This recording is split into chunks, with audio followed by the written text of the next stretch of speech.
Hello বন্ধুরা, আগের যে ভিডিওটা বানাচ্ছিলাম তাতে আমি পরে লক্ষ্য করলাম যে এই দিকের অংশগুলো অনেকটাই আসেনি, মানে ধরেনি। তো আমি বুঝতে পারিনি কত দূর, কারণ আমার কাছে তো કોઈ ভিডিও করবার জন্য লোক নেই। I am doing by with the helping of the tripods and এইটুকু পোর্শনগুলো কি হয়ে গেছে, মানে ওখান থেকে ঠিক করে ধরেনি।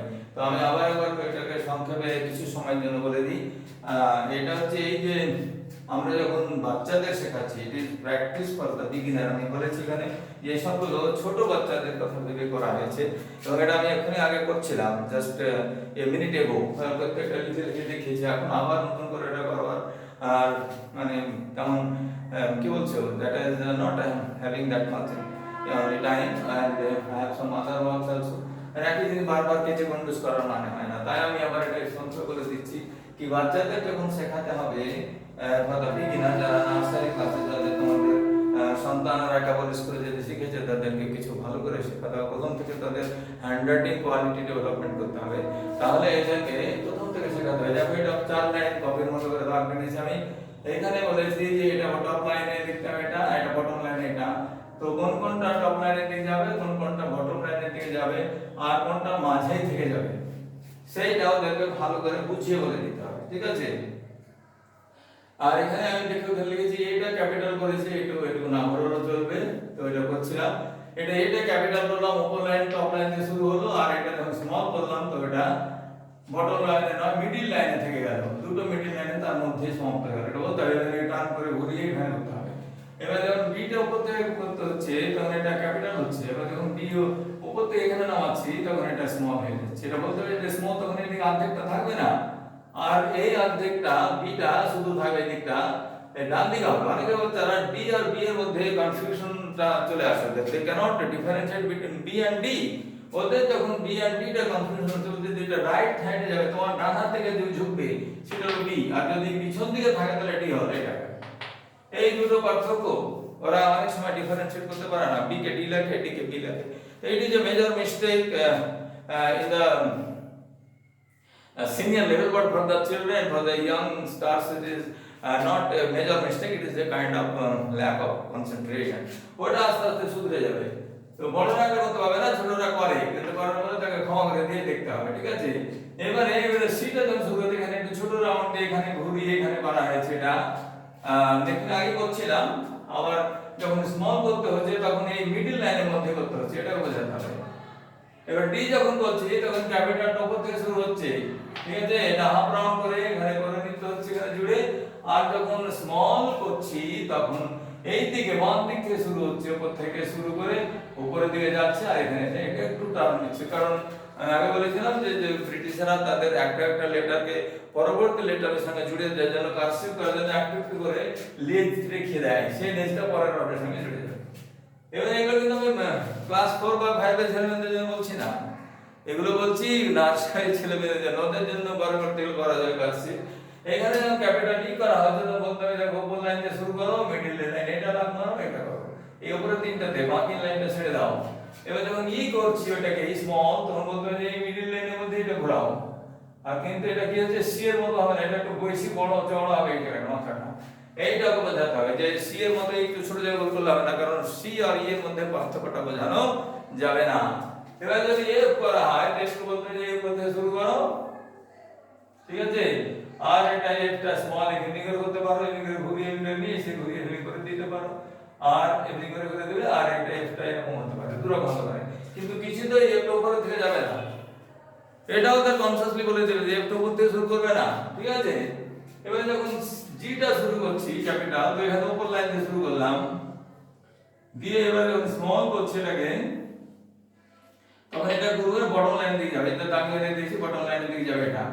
এবার এইটা যখন শুরু করছি তেমনি করে এইটা মারলাম এর উপর থেকে, এটা ঘুরিয়ে এখান দিয়ে আসছে, আর এখান থেকে যখন স্মল করলাম তখন থেকে ঘুরিয়ে ডান দিকে দিয়েছি। এই যে লাইনটা কিছুতে এই মিডল লাইনের উপরের দিকে যাবে না, এটা বলে দিতে হবে কোন লাইনের দিকে যাচ্ছে, ঠিক আছে? এবার যদি যে করা যায়, সরি আইটা করে বলতে হবে যে এখানে ক্যাপিটালটা এখান থেকে শুরু করব, থেকে এখান থেকে শুরু করো, এখান থেকে এটা নামে আসছে, আর এখানে মিডলের এই লাইনের শেষের নেক্সট সেকেন্ড মিডল লাইনটা দিয়ে চলে আসছে। আর আইটা যখন স্মল করছো তখন এই দুটো লাইনের মধ্যে সমাপ্ত হচ্ছে, ডান দিকে একটু ঘুরে যাচ্ছে আর এখানে একটা ডট হয়ে যাচ্ছে। তো আই যখন ক্যাপিটাল হবে তখন ডট দেবে না, বলতে হবে সেটা। আর সব জায়গাতে ক্যাপিটাল লিখবেও না বাচ্চারা, সেটাও ওদেরকে শিখিয়ে দিতে হবে, যা বড় তখন শিখে নেবে। আর এরপরে যখন যে লিখছি, বাচ্চারা যে ক্যাপিটাল যে স্মল এর মধ্যে পার্থক্য বুঝতে পারে না। তো বলতে হবে যে ক্যাপিটাল লিখছো দেখো উপর থেকে শুরু করো, উপর থেকে শুরু করে এখান থেকে ঘুরিয়ে দাও, এটা হলো ক্যাপিটাল।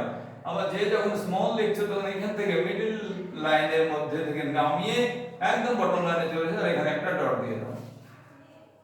এগুলো শেখালে পারবে। শিম্পাঞ্জির বাচ্চা পাচ্ছে আর মানুষের বাচ্চা পারবে না। মানুষের বাচ্চা তো ব্রেনের যে কোশিকা যেটা হচ্ছে সেটা অনেক বেশি থাকে। The human beings have a larger number of brain cells than the other animals. Okay, that's why human beings are human beings. Otherwise, it could have been all the quadruped. আমরা হয়তো 4-5 জন হয়ে যেতে পারতাম। তো ভগবান বাঁচিয়ে দিয়েছে আমাদেরকে, অথবা এপস হতে পারতাম এমনি সাধারণ, যেমন মানুষগুলোর মতো। তো আমাদের ব্রেনে যে কোশিকা আছে, তো বাচ্চারা শিখবে, অবশ্যই শিখবে, এটা ভরসা রাখতে হবে। You have to keep in your mind that children also can learn. এবারে যখন কে লিখছে বাচ্চাকে বলতে হয় যে কেটার উপরে লাইন বটম লাইনটা নয়, এই টপ লাইনটা ধরো, এই টপ লাইন করতে শুরু করো, এখানে নিয়ে এসে এটা এখান থেকে নিয়ে যাও আর কেটা এখান থেকে দাও। আর যখন কেটে স্মল করছে তখন উপরে যাবে না, একদম এই মিডল লাইনের উপর থেকে শুরু করবে, ঘোরাবে এই দিক থেকে করে এটা করতে হবে। আর এইভাবে ক্যাপিটাল আর স্মল মধ্যে পার্থক্য বোঝাতে হবে। বোঝাতে হবে যখন কেটা উপরে শুরু হয়েছে অনেক বড় লাগছে একটু, এটা বলতে হবে। আর এই কেটা ছোট হচ্ছে এবং এটা স্মল লেটার হচ্ছে, এটা বোঝাতে হবে। এবারে যখন ক্যাপিটাল এল শুরু করছে তখন বলতে হবে এখান থেকে শুরু করো, উপর লাইন থেকে, এখান থেকে সোজা দাগ টেনে, অনেকে টানামেনা করে টানে, মানে ইচ্ছা করে দেবে। তো ওই টানামেনা করতে হবে, আমাদেরকে বলতে হবে যে তুমি সোজা করে আঙুল ধরে, জানি ওদের ফ্লেক্সিবল নিম্বল ফিঙ্গার্স খুব ফ্লেক্সিবল হচ্ছে, অ্যাজিলিটি অত্যন্ত বেশি, সেজন্য তারা অত গ্রিপ করতে পারবে না, কিন্তু তাদের চেষ্টা করতে বলতে হবে যে you have to grip your pencil at the initial stage very tightly, ঠিক করে ধরে থাকো, এবং যখন লিখবে তখন ফ্লেক্সিবল করে ঘোরাবে। তো এখানে এটা এল দেখাতে শুরু হলো, দিয়ে যখন স্মল এল করছে তখন এমনি করে দিয়ে উপরে গেল, গিয়ে আবার ঘুরিয়ে সেখানে রাউন্ড করে দিলে দুটোটা হাফ রাউন্ড। এইটা করে এখান থেকে ঘোরাতে হবে, বলতে হবে যে এখান থেকে ঘুরিয়ে দাও একটুখানি, এটা হলো স্মল এল, বুঝা গেল? এবার এল যখন শুরু করছে তো এখানে উপর থেকে শুরু করলো একটা, এটা নেমে আসলো, ঘুরে এখানে গেল, এবার এখানে আসলো, এর স্মল ক্যাপিটাল এল। এবার এটাকে যখন স্মল করছে তখন বলতে হবে যে দেখো এই যে মাথা কোনাটা লেজটা উপর থেকে শুরু হয়েছে, ওর এই নেক্সট আগের লেটারের সঙ্গে জোড়ার জন্য, তো এখানে এমটাকে এখানেই শুরু করবে, মিডল লাইন মধ্যে থেকে শুরু করে এখানে ঘোরাতে হবে, একবার ঘোরালে আর একবার ঘোরাতে হবে, এম হলো। আর একবার যদি না ঘুরিয়ে রেখে দাও তো এটা এন হবে, এটা বলে দিতে হবে। You have to make it clear for the children. এবার যখন এন লিখছে তখন বলতে হবে এনটা দেখো এখান থেকে শুরু হলো, এনটা এখান থেকে শুরু হলো, আর এটা যখন ক্যাপিটাল হলো তখন, আর যখন এন এখান থেকে শুরু করতো না, আবার এই নখটা এখানে ছেড়ে দিতে, এই কোনাটা ছেড়ে দিয়ে একটুখানি লেজ ছেড়ে দিয়ে এনটা এখানে ঘোরাতে হবে, বুঝা গেল? এবার হলো স্মল আর এটা হলো ক্যাপিটাল। এবার যখন ও লিখছে ক্যাপিটাল, এটাকে রাউন্ড শেপ করতে শেখাতে হবে, বাচ্চারা হাত রাউন্ড শেপ করতে পারে না, এটা ঘুরিয়ে এমনি করে 5-10 বার করে রাউন্ড করে ঘোরাতে পারলে ওরা রাউন্ড করে নিতে শিখে নেবে। এবং রাউন্ড যারা যত বেশি ভালো করে ঘোরাতে পারে, একটা ভালো মেয়েকে দেখেছিলাম, স্কুলকে দেখেছিলাম, তারা কিছু করে না, ওটাকে ঘোরায় কন্টিনিউয়াসলি নার্সারি করতে, শুধু ও লেখাবে। তো পেন্সিলটা নিয়ে যখন ও ঘোরাতে পারছে কন্টিনিউয়াসলি, যখন এমনি এমনি করে লিখছে, ও এমনি করে এই করতে করতে কাঠামেড়া করতে করতে একদিন সে এমনি করে ধরে লিখতে পারবে। তো এইগুলো তাদের শেখানো হয়। এইগুলো করতে পারলে তাদের লেখার যে টাইপ, যে স্ট্যান্ডার্ড, যে ধরনের প্রবণতা আছে, টেন্ডেন্সি, সেটা পাওয়া যাবে। এবারে ও হলো, এবার পি যখন বলছি তখন বলতে হবে পিটা করতে শুরু করো, আর এটা স্মল দাগ এখান থেকে শুরু করো। এই দাগটা আমি আন্ডারলাইন করেছি, এটা মনে করেন এটা দাগ, এটা বলেছে এটা, আর বটম লাইনের দিকে যাচ্ছে, এটা বটম লাইন দিকে যাচ্ছে, ঠিক আছে? দাগ বলে বুঝতে হয়তো অন্যরকম ভাবে নিতে পারো, এইটা দাগ নয়, এটা বটম লাইনের দিকে যাচ্ছে। এবারে আরটা স্যার কিউটা বলি না, কি বলিস কিউটা এখান থেকে আবার ওয়ের মতো করে গোল করবে একটুখানি আগে, দিয়ে ভিতরে ঘোরাবে, দুবারে করতে হবে, একবারে পারবে না ধরে ধরে। আর এখানে কিউটা যখন স্মল হবে তখন এই মিডল লাইন থেকে শুরু করে নিচে লাইন পর্যন্ত যাবে, দিয়ে এভাবে তার বটম লাইনে দিয়ে চলে আসবে, ঠিক আছে? তারপর আর যখন শুরু করছে তখন এখান থেকে একটা প্রথম দাগটা দিয়ে নেবে, এখান থেকে দিয়ে ঘুরিয়ে পি এর মতো করে আবার এখান থেকে নিচে নামিয়ে নিয়ে আসবে, ক্যাপিটাল হয়ে গেল। এবার স্মল যদি হবে তখন এমনি করে নিয়ে এখান থেকে ঘোরাতে হবে। এটা হলো এক ধরনের আর স্মল। আর পরবর্তীতে যারা পারছে না তাদেরকে এমনি করে নিয়ে বলবেন নাও এখানে মাথা রাখো দিয়ে ঘোরাতে হবে। এবার এসটা যদি ক্যাপিটাল করি তখন এখানে এস করতে বলতে হবে এমনি করে, একবার করতে বলতে হবে, দুবার করে ঘিরে ঘিরে না পারে তো দুবার করে করতে বলতে হবে, হাত ঘোরাবে। তারপরে স্মল যখন লিখবে তখন এই মিডল লাইনের মধ্যে লেখো, আর এটা এই মিডল লাইনের মধ্যে লেখো স্মলটা এই মিডল লাইনের মধ্যে লিখবে, চারটে লাইনের মধ্যে, ঠিক আছে? চারটে লাইন করে থাকে যখন, ঠিক আছে? এরপরে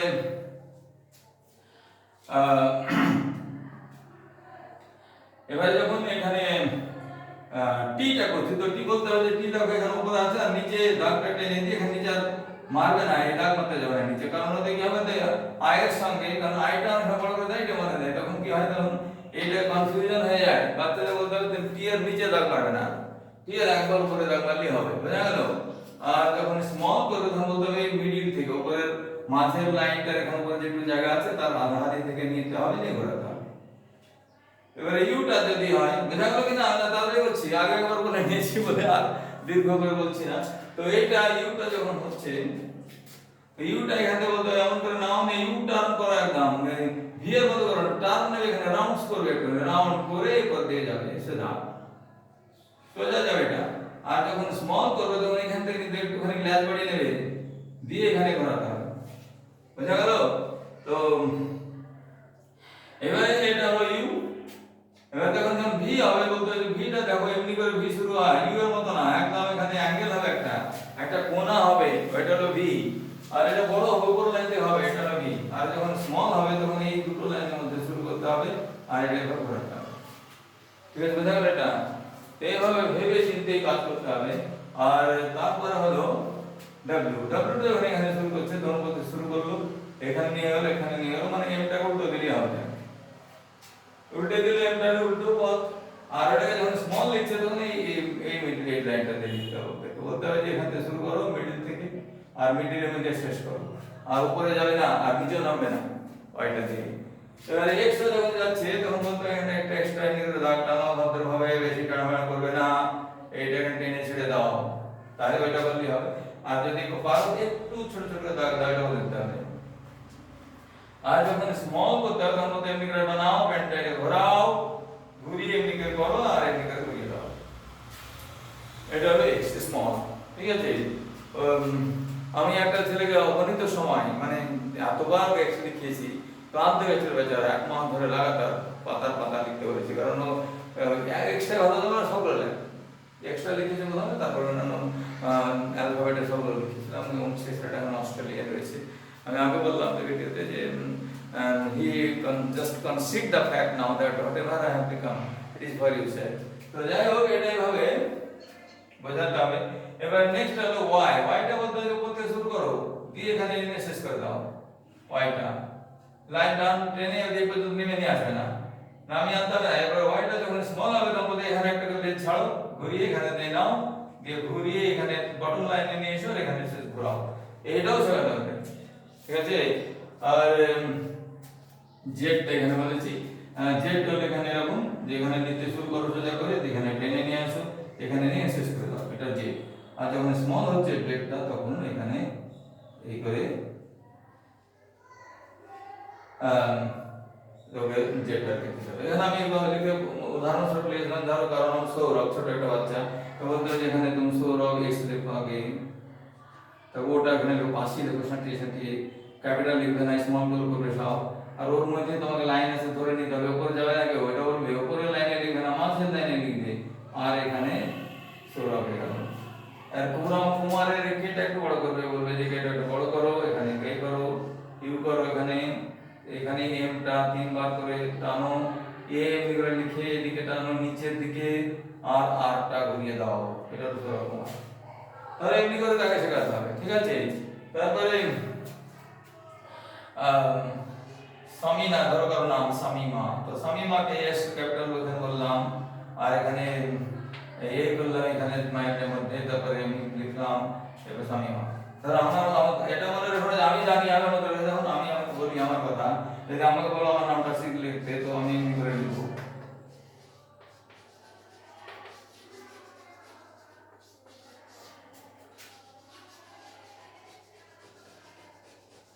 তো এইটা করবে না ভাই, এইটা করবার দরকার নেই। মানে এই ধরনের হঠাৎ করে একটা শিপ দিয়েছে যে কনফিউজ করা দরকার নেই, ওরা পারবে না, they will never be able to attach the different letters together, তারা নিজেদের লেটারটা অ্যাটাচ করতে পারবে না। তো কাইন্ডলি ওদেরকে বলবে যে এইটা লেখো, তোমরা এমনি করে লেখো, সামিনা এমনি করে লেখো, এমনি করে যার যেমন নাম, প্রথমটা ক্যাপিটাল হবে, তারপর মাঝে যেটা টাইটেল হচ্ছে তার ক্যাপিটাল হবে, ঠিক আছে? এটা ক্যাপিটাল হচ্ছে এখানে, এটা ক্যাপিটাল হচ্ছে এখানে, এই সামিনা এটা ক্যাপিটাল হচ্ছে এখানে, আমি লিখেছি এটা ক্যাপিটাল বলবো এরকম করে, তারপরে ক্যাপিটাল, এটা ক্যাপিটাল, কিন্তু বাকিগুলো সব স্মল। এই যে ব্যাপারগুলো এটা কিন্তু চলবে না, আগে বলে দিয়েছে এটা ক্রস করে দিচ্ছে আর একবার, মানে এইটা এরকম শেখাতে হবে না, ওটা পারবে না, they can't learn this thing now even at age of 10 12 also they may hesitate. তার মধ্যে কেউ কেউ খুব বিরল প্রতিভা থাকে, যেমন আমি দেখছিলাম নেপালের একটা মেয়ে, ওটা বেশি বিখ্যাত হয়েছে তার হ্যান্ডরাইটিং এর জন্য। তো Guinness book of world records the best handwriting in the world, ও প্রায় নেপালের, নেপালের মধ্যে অনগ্রসর দেশের মেয়ে, সে হ্যান্ডরাইটিং তে টপ, মানে ওকে টাইপিং এর থেকেও ভালো করে ও কার্সিভটা লিখতে পারে। এই যে প্রবণতা একদিন হয়নি, কিন্তু it is a long ড্রন practice. তো আমি সমস্ত শিক্ষক শিক্ষিকা এবং বাবা মা যাদের ছোট ছোট বাচ্চাদের নিয়ে ডিল করতে হয়, যেমন নার্সারি কেজি, তো তাদের কাছে অনুরোধ যে don't show your extraordinary superiority as a teacher or as a parent, কি আমি খুব জানি তুই কেন পাচ্ছিস না, তা নয়, ওরা পাচ্ছে না কারণ they are not born with this knowledge, the premature days in their birthright, তাদের জন্মগতভাবে এটা শিখে আসেনি, তাদের শেখানো দায় যারা জন্ম দিয়েছে বা যাদের লালন পালন করছে। কেউ যদি শিক্ষকের বলে আমার দ্বারা সম্ভব না, আমি এত বেশি মাথা ঘামাতে পারবো না, তো it is just suicide for the teacher. Teacher নিজে যদি একটা ছোট বাচ্চার মনের মতো করে নিজেকে না ঢালতে পারে, যদি সে টিচার তার বাচ্চাদের প্রতি সহমর্মিতা না দেখে, যদি ভাবে না যে থেকে যা পারবে আমার কি, সেটা করলে সে কখনো শিক্ষক নয়, সে একজন নিতান্তই গোবেচারা নিম্নমানের মানুষ, তার মধ্যে হৃদয় বলে কিছু নেই। তো আমি আশা করবো যারা হৃদয়বান মানুষ, যারা শিক্ষকতাকে পেশা হিসেবে নেয়নি, বরং জীবনের জন্য একটা উদ্দেশ্য বলে মেনে নিয়েছে, আমি সেই সমস্ত লোকের কাছে অনুরোধ রাখছি যে প্লিজ প্লিজ প্লিজ ছোট বাচ্চাকে রাস্তা দেখে দাও, don't let them run over by the cars or incoming different vehicles by letting them just walking on the middle road. Middle road দিয়ে দৌড়তে দৌড়তে শিখিয়ে দিলে দিয়ে রোডের চাপে পড়ে গেলে, এটা শেখাবে না। তাদের বলতে হবে this is the walk of life, জীবনের পথ হচ্ছে এইভাবে তোমাকে বেছে নিতে হবে কোনটা কোন জায়গায় করতে হবে।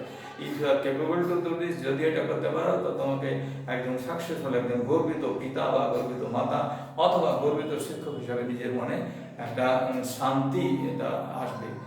যেমন আমি এখন বলতে পারি যে আমি আমার ছাত্রদের জন্য সত্যি গর্বিত, আমি যেটা করিনি সেটা আমার ছাত্ররা করে দুনিয়াকে দেখিয়ে দিয়েছে যে yes we are capable to do this, and I only just inspired them, just ignited a certain dormant portion of their heart which had to be ignited.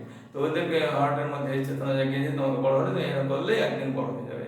তো আমার যদি এগুলো ভালো লাগে, প্লিজ भाई साहब बहन लोग, यदि मैंने अगर आपको अच्छा लगता है तो प्लीज़, अगर आपको ठीक लगता है तो प्लीज़, यदि आपने भालो लगे, if you feel it nice and right, then you just practise it in, हाँ, तो अपनी ज़िंदगी में भी उसको अपना लोगे और अपने बच्चे की सही दिशा में दर्शाओगे। अगर ऐसा अच्छा लगता है तो प्लीज़ मेरे इसको सब्सक्राइब कर देना, हमारे सब्सक्राइब कर देवे, और you should connect me so that whenever I will upload any other videos like this, it will directly go to your mobile.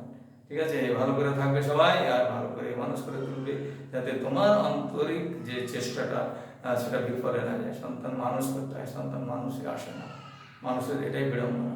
ঠিক আছে, সবাই ভালো থাকবে। তাহলে কি বুঝতে পারলে তো কিছু কি বলছিলাম? আর যদি বুঝতে পারো তো আমাকে একটু ধন্যবাদ দিয়ে দিও। ধন্যবাদ, থ্যাংক ইউ।